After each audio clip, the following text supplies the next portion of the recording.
The garden is looking pretty thirsty. And it's laundry day. And that means the garden can get a pretty hard water. Hello, fellow homesteaders. I'm Nika, and we waste no water. Living in a high desert, you really have to be careful about your water utilization. Not letting any of that water go to waste. Trying to find essentially more than one use for that water instead of it just being flushed down the drain. The water that we use to shower, do the dishes, do laundry gets used not once, but twice.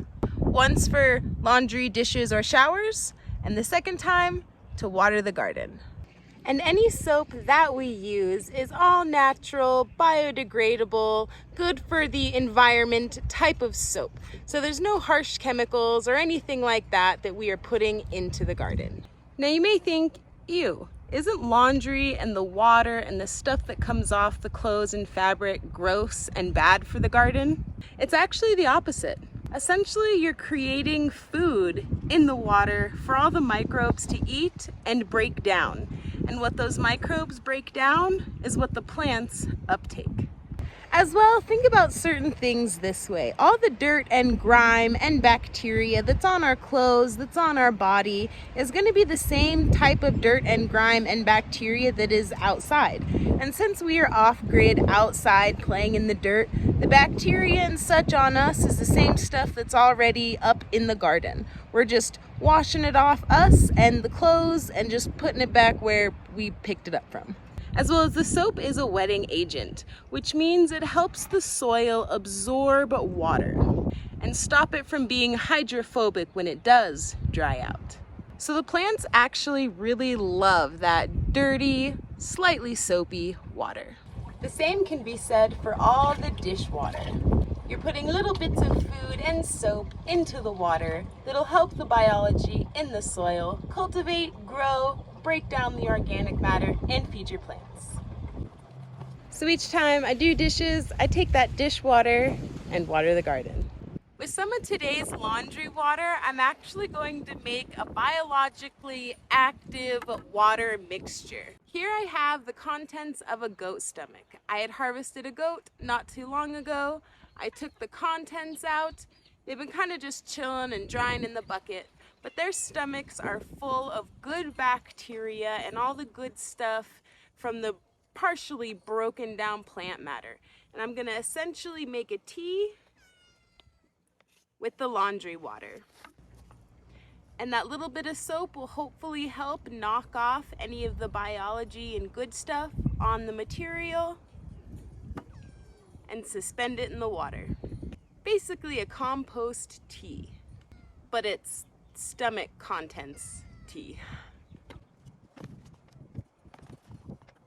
So I'm gonna give this a good stir, add more water, let it set a while, and then I'll water the garden with it.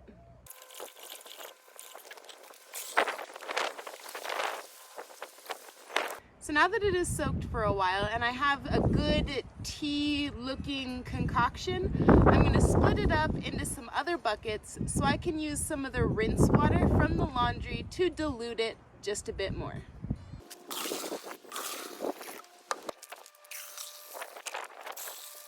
Now that I have a diluted tea, we'll take a scoop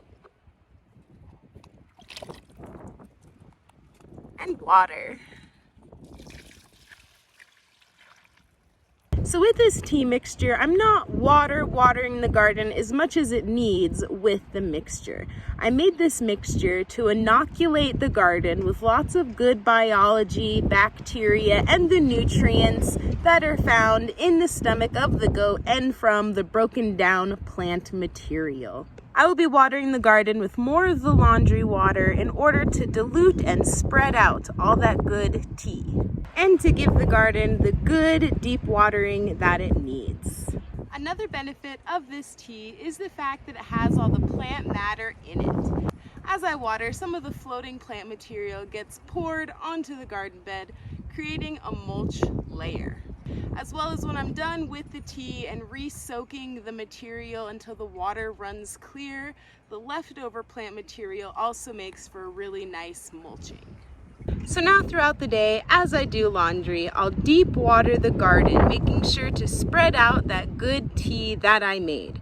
Or I will also make some more tea. If I end up finishing laundry and not having enough water to deep water the garden, I'll go ahead and go to one of our water catchment ponds. But I almost feel bad for taking water from the pond because the toads have laid their eggs and now we have a bunch of tadpoles. So I may end up having to put some tadpoles into a fish tank. But we're gonna use up the water as we need and water the garden with some of that delicious pond kind of water because the plants sure love that water too.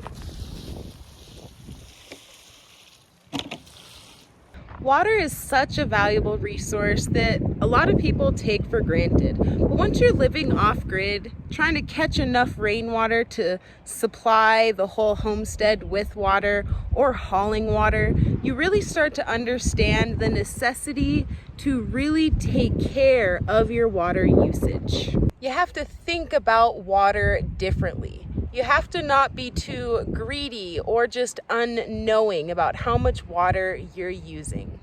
For example, showers. Brandon and I can both take a decent shower out of our 5-gallon shower bag.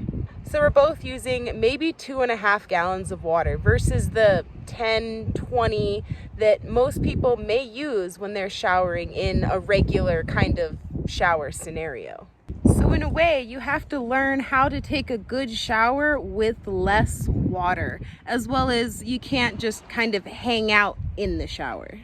You have to actually think about the shower. You have to think about the water you're using, how much you're going to use per shower, how much that adds up in a day, in a week, in a month, and how much water that is just for showering. And from showering, thinking about how much you're using for doing the dishes, washing your hands, random little things that need water. How much water is that? How often are you using that much water? And what are you going to do with that water afterwards? And we water our garden with most of it.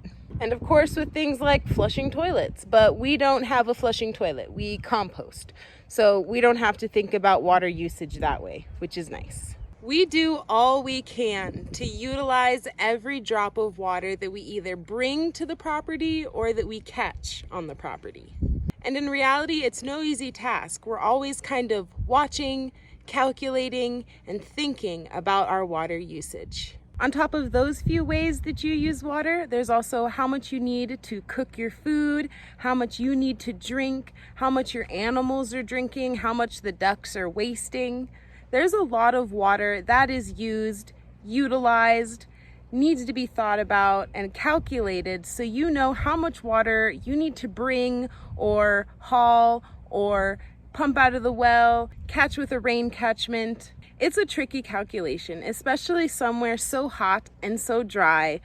There's a lot more water that is used, so none of it should be wasted. So if you plan on homesteading and being off grid, really think about water, how you're going to utilize it, how you're going to save water effectively and efficiently for the benefit of your off-grid homestead. Happy water saving! Peace!